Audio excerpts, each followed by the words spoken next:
A világ egyre inkább az online tér felé halad, ezt mindenki jól tudja. Persze 10 éve is tudtunk telefonon pizzát házhoz rendelni, de azért egészen más szinten járunk azóta. Ha egy nagyobb város útjain járunk, biztosan percenként szembe találjuk magunkat egy-egy nagy színes táskával, benne valami finomsággal suhanni. De milyen lehet ez a másik oldalról? A mai videóban arra vállalkoztam, hogy kipróbáljam a házhoz szállítás világát. 2 Foodora futár mellett töltöttem el egy-egy műszakot, és közben rádöbbentem, mennyire más is ez a túloldalról.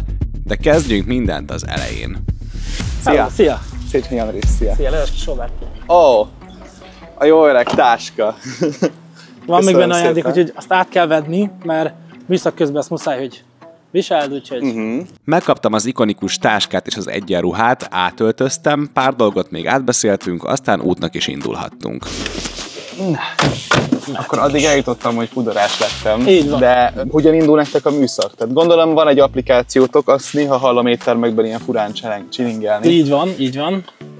Itt is van. Megmutatom, itt van a bejelentkezési zónánk. Észak-Pestre fogunk menni. És ugye ezen a zónán belül, hogyha én már beérek, akkor igazából már kaphatom is a címeket. Mert hogy az egész város zónákra van bontva, ezek határain belül mozognak a futárok, és ennek is egy kisebb szelete ez a bizonyos bejelentkezési zóna, ami általában egy kiemelten forgalmas környék szokott lenni, innen tudnak a futárok műszakot indítani. Meg is érkeztünk a bejelentkezési zónán belül. Aha. Le is lassítok, hogy be tudjunk csekkolni. Most autósok vagyunk, és a normál box. Az a táska méret. Így van, így van, így van. Rendelések keresése. Ja, így meg vagyunk, és innentől kezdve már bárhonnan kaphatunk címet, egész Észak-Pesten. Ugye vannak ez a hőtérkép, és itt mutatja, hogy hol vannak azok a helyek, ahol több megrendelésre Menj már, számítani. Ez nagyon jó. Tehát jelöli, hogy éppen mondjuk most hol... Meg is van az első címünk. McDonald's. Elfogadás, és akkor elől. Kőbányai McDonald's. És itt mit ír? Kötelező bevenni a táskát. Az éttermek részletesen leírják, mi a rendszer náluk a futárokkal kapcsolatban, de azt már inkább éreztem hagyománynak, hogy miért pont ott várunk a címre, ahol. Így hát rákérdeztem. Egyébként ez neked egy ilyen kitapasztalt hely, hogy te most ide jössz, mert mondjuk innen sok cím szokott jönni, vagy ez valami előírás, vagy ez hogyan működik ez a része? Vannak ilyen szerencsepontjaid, ahol így beállsz, és akkor na itt úgyis küldenek egyből? Igen, hát a hosszú évek alatt azért ott már kitapasztaltad, hogy hol lehetnek a nagyobb rendelések. De azt tudod, hogy most ezt bemutatjuk a videóba, akkor holnap után 6 darab Foodora futár fog itt állni, és te ezt elfelejtheted. Ugye ahol éppen megálltunk, ott van a Foodorának a marketen. Aha! És, jó, hát akkor azért csak nem. És itt azért rengeteg rendelés van. Pár perccel később parkolunk is a Meki mellett, és már mehetünk is felvenni az első megrendelést. De nem az étterembe, hanem egy oldalsó kis kapuhoz. Szóval itt van az a kis rész, amit mondtam neked. Ja, itt oldalt látom. Így van, itt oldalt, ahogy megyünk. És akkor ide becsöngetünk, és akkor itt mutatja nekünk, hogy elkészült a rendelés, vagy nem, hogy ez 2 percen belül készül el. Szia! Szia! 901-es rendelésért jöttünk. Köszönjük szépen! Köszönjük! Gondolom, hogy azért ez inkább a fejlettebb éttermeknél van így mint van. Mondjuk a Mekinél, nem? Hogy ez így ki van alakítva. Szerencsére kezd elterjedni ez a fajta felkészültség az éttermek részéről, hogy például nem a tömött kiszolgáló részen várakoztatják a futárokat. Most pipáltuk ki azt, hogy átvettük a megrendelést. Így van. Hát ő sem a világ másik végéről rendelt. Nem. Így van. Mondjuk ezzel őszintén meg is lepődök egy kicsit, bár nem mondom egyébként, hogy a sarki kínaiból én nem rendeltem még Foodorával. De mondjuk valamilyen szinten azt én már extrémnek érzem. El is indultunk, aztán 2 perccel később már parkoltunk is egy társasház mellett. Ne hagyjuk kihűlni a kaját. Azt, hogy hol, melyik oldalon van a kapucsengő, azt megtanultad, vagy sokat káromkodtál magadban? Hát még valamikor most is káromkodok magamból. Valamikor tényleg nehezen találod meg, ugye bemész egy kapun, és valamikor a kifelé vezető utat.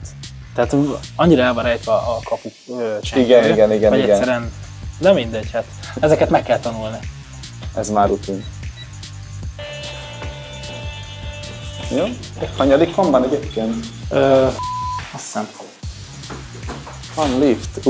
Most elkezdtem megérteni az életeteket. Belépsz egy lépcső, az úgyis az első és lift, jó van. Megnyugszunk, mikor meglátjuk. És hogy az így szokott menni, igen. Az emeletre érve átadtam a megrendelőnek az étel, de ezt a GDPR törvények értelmében nem vehettük most fel. Jó fej volt egyébként, sőt, ha jól láttam az abban, még egy kis borravalót is nyomott nekünk. Na, első címpipa. És innentől nem volt megállás. A következő cím megint Meki, majdnem ugyanoda, pár házzal arrébb vittük. Itt még le is jött átvenni a megrendelését a címzet, mikor látta, hogy érkezünk. Aztán egy kínai picit arrébb, ahol csodafolytán megint lejött a megrendelő, majd egy dupla gyroszos cím, vagyis egyszerre 2 megrendelést vettünk át egy étteremben, és egymástól pár utcára kellett kiszállítani. Most kell nagyon odafigyelnem, hogy ne a rosszat adjam oda. Így van, így van. Szia! Hello, szia!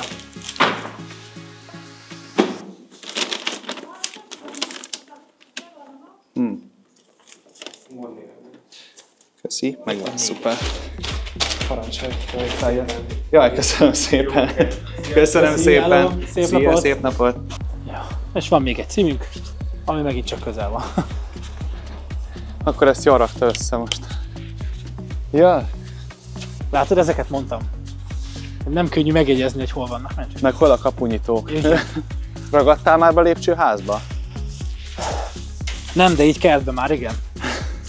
És hát pánikolva hívtam a megrendelőt, hogy segítsen már kijutni. Ne haragudj, beszorultam. Tudod, mi volt a legszebb? Hogy mondta, hogy ja, hát azt csak én tudom. Mondom, az jó, mert ha nem hívtam volna fel, akkor egy jó ideig még itt keresgélem, igen. Rengeteg sztori és vicces pillanat elmesélése közben észre se vettem, hogy elrepült az idő, és egyszer csak azon kaptam magam, hogy a saját telefonom értesít, 10 perc múlva műszak. Mert hogy a következő 2 óra már hivatalosan is az én műszakom. Na és akkor eljött az én időm. És Ravittal elköszönünk, és Oliverhez ülök át, ahol már elvileg egyébként 3 perc múlva az én appomon be kell jelentkeznünk, ugye? És akkor ott már nekem futni fog az óra. Úgyhogy köszönöm szépen ezt a kitanítás, kiképzősdit, valamire élveztem, és akkor hát kíváncsian várom, és bocs. Igazából azért nem kérek annyira bocsánatot, mert legalább nem a te nevedben fogunk elrontani dolgokat, hanem ez már tényleg az én nevemben, úgyhogy nem lesz baj. Hát kíváncsi vagyok én is, megnézzük, jó lesz talán. A volán mögött Oliver ül, ezen kívül mindent én csinálok. Bejelentkezem, elfogadom a címet, megjegyzem a rendelésszámot, navigálok, nem felejtem el a megrendelésszámot, hívom a megrendelőt, mert nem találom a kapucsengőt, következetesen kezelem az appot, csak mi is volt a megrendelésszám? Nem, de amúgy tényleg egész ügyes voltam, és közben Oliverről is megtudtam pár dolgot. Azért ez elég érdekes szakma, mert igazából minden nap más és más. Egyik nap sem ugyanolyan, és igazából nagyon kiszámíthatatlan. Ami megvan igazából egy varázsa most, hogy ez hogy fog alakulni, mikor elkezded ezt az adott napot. Mindig igazából máshol vagyok nekem ebben a szempontból, azt tetszik, hogy nem egy helyben, egy adott irodában dolgozok, hanem folyamatosan, persze, folyamatosan úton vagyok, folyamatosan új környékeket járok be. Meg hát nyilván ezáltal a várost is jobban megismerem, meg ami még fontos, hogy nyilván, hogyha ilyen sűrűn vagy az úton, akkor elég sok rutint fog szerezni, és ezáltal meg is fogsz tanulni vezetni, mert sajnos igen, nem egyszerű azért főleg itt a városba vezetni, mert hát sokan nem tudnak sajnos. Átkészült a rendelés. Igen, nem már. Ez csak ennyi, hogy rányomok, hogy oké. Rá se kell nyomni, így fölnyomod, így van, és akkor már tudjuk. Ami még érdekes volt, hogy többször is jártunk a Foodora Marketben, ami tulajdonképpen egy raktár volt. Innen csak a futárok dolgoznak, de éppen ezért rendkívül gördülékenyen működik a munka. Mire odaérünk a küldéssel, már a polcon vagy a hűtőben vár az ottani dolgozók által összekészített csomag a rendelésszámmal, és szállíthatjuk is ki. Utánad. Csak utánam? Csak utánad. Na, itt látod, a kollega be is készíti a rendeléseket, szóval ezek ott össze van szedve, kihozzák is inneket, csak ki kell választanod szám alapján, hogy mi az, amit te viszem. Azt megnézem, ugye ennek van ilyen jó élete. És látom, itt hűtő is van, szóval itt hűtős termék, ezt addig is hűtőbe tartanak. Nagyon jó, nagyon, ez király. OGT, ez a 0 GTI. OGTI, akkor ez. Pontosan ez. És ide látod 3/4, vagyis 3 lesz. 4, ez a harmadik, igen. Hello. Tényleg a futárok keze alá dolgoznak, gördülékenyen felvettük a rendelést és vittük is ki. Na de ismertek, én mindenben képes vagyok bénázni. Kicsit nehéz volt néha megtalálnom a szerepemet, és nem megszokásból megrendelőként viselkedni egy-egy címen. Szép napot, Foodora rendelést hoztam. Köszönöm. Majdnem azt mondtam, hogy nyitom. Megszokásból. Nincs lift. Ez a kijárat? Nem, ez a izé. De van lift. Haha. Ja, tehát, hogy annyira megszoktam, hogy a Foodora rendelésnél, amikor megérkezik, akkor köszi, nyitom. Igen, már velem is volt, hogy rendeltem. Kihozta egy kollega. Nekem, tehát átvettem, és azt nem jó étvágyat. A rutinból, tudod? Meg aztán Olivér is mesélt vicceseket érdekes megrendelőkről. Például nehezen tudta hova tenni, mikor váratlanul megpróbálták felszedni. Kijött a vásárló, miután írtam neki az applikáción, arra már reagált. Majd mielőtt leadtam volna a címet, így elküldte nekem hát úgy kell elképzelni, hogy ilyen fiatal, ilyen 20 pár éves csajszi lehetett, de már mikor átvette és érdekesen nézett rám, aztán mikor így átvette, visszadok az autóba, hogy leadjam a címet, írja nekem, hogy küldjem el neki a telefonszámomat, és egy ilyen csókos emojit nézett hozzá. Vannak ilyen érdekes szituációk, amiket nem tudom, hogyan kell kezelni, hogy őszinte legyek. Ilyen. El kell küldeni, ha tetszett. Nincs a megoldás, ha valamit kell kezdeni. És jaj, te szegényes, és mi lett ebből? Jaj, hogyan sikerült lepattatni? Ja, a feleségem. Bocs.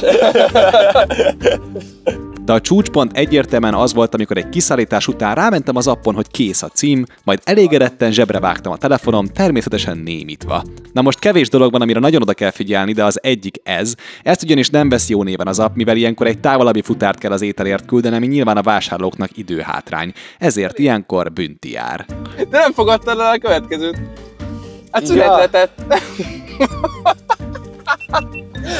Na, szóval leraktam a rendelést, és akkor ezek szerint volt új rendelésem? Volt, igen. És nem fogadtam el? Nem. És a rendszer azt mondta, hogy kétszer pihenő. Most 5 perc szüneten vagyunk, most nem jön. 15 perc. 15 perc? Szüneten eddig. Micsoda? Ja nem, 58. Ja, akkor jó, csak most van. hittem elnézést, igen. Fantasztikus. Jó kezdődik. Rányomsz, hogy leadtad a rendelést. Akkor figyeljem, mert déli időszak van. Kapsz egy új rendelést, és akkor nyilván visszaszámol, hogy elfogadod vagy sem. De meghalt a beteg. Én nem fogadtok el engem. Jó, hát ismertek, ez vagyok. Összességében én nagyon élveztem ezt a napot. Mozgalmas volt, változatos, de egyértelműen azoknak tudom ajánlani ezt a munkát, akik szeretnek sokat vezetni vagy tekerni. Logikus, de a munka 80%-a ebből áll. A maradék 20 meg interakció másokkal, illetve probléma megoldás. Akinek ez így elsőre bejön, annak valószínűleg nem fog csalódást okozni. A leírásba letettem egy linket, ami a Foodora karrier oldalára vezet, ott megtaláltok minden részletet. Kommentben írjátok le, ti kipróbálnátok-e, vagy próbáltátok-e már a futáréletet. Ha tetszett a videó, lájkot, feliratkozást megköszönünk, találkozunk nem soká, addig is sziasztok!